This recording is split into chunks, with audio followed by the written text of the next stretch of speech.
Notes and documentation. Everybody's favorite part.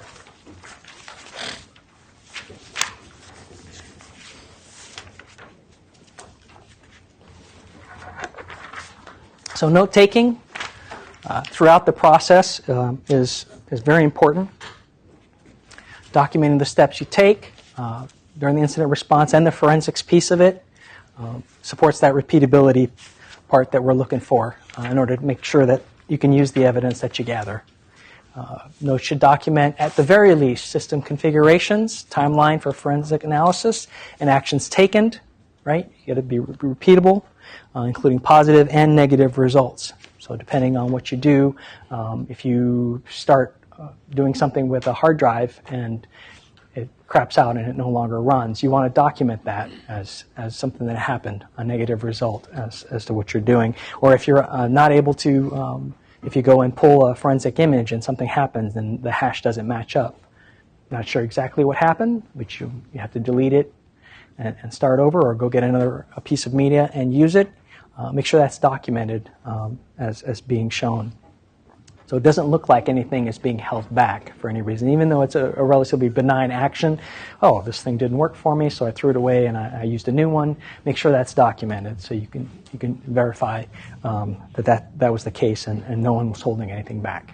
Being organized and documenting things is a great way from the very get-go to maintain the repeatability, the verifiability, and the traceability, and maintaining the integrity of the data and the evidence. And it'll help you in the overall analysis in the end, digging for little pieces of information, or where did I put that hard drive, or where did I get this from again. None of that will happen. When you're in a hurry, you tend to start, pulling things and grabbing things and doing things in a, I won't say, somewhat haphazard way.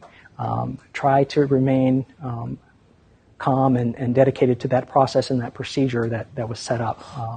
So it keeps you aware and it keeps you mindful of, hey, no matter how tired I am, this is the 36th hour without sleep, following the procedure every time will keep you in that lane of making sure your evidence is good to go when it goes to court.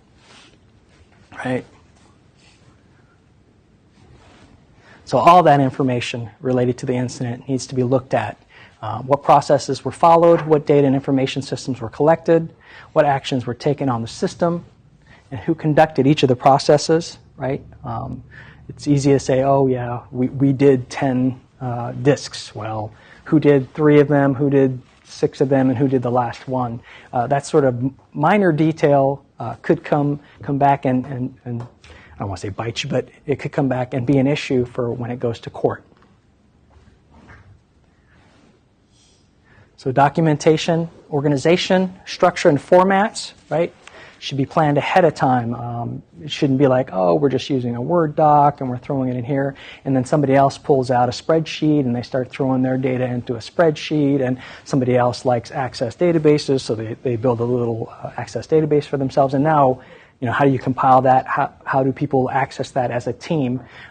So make sure that's figured out ahead of time, the formats and the standard reporting format, right? If there's a folder structure, if you're going to use a share together, a team server of some sort, make sure you have a standard folder structure so everybody, and this is more valid for if you have multiple teams, everybody should be trained to the same standard, same folders, the same formats. They should be all using the same thing.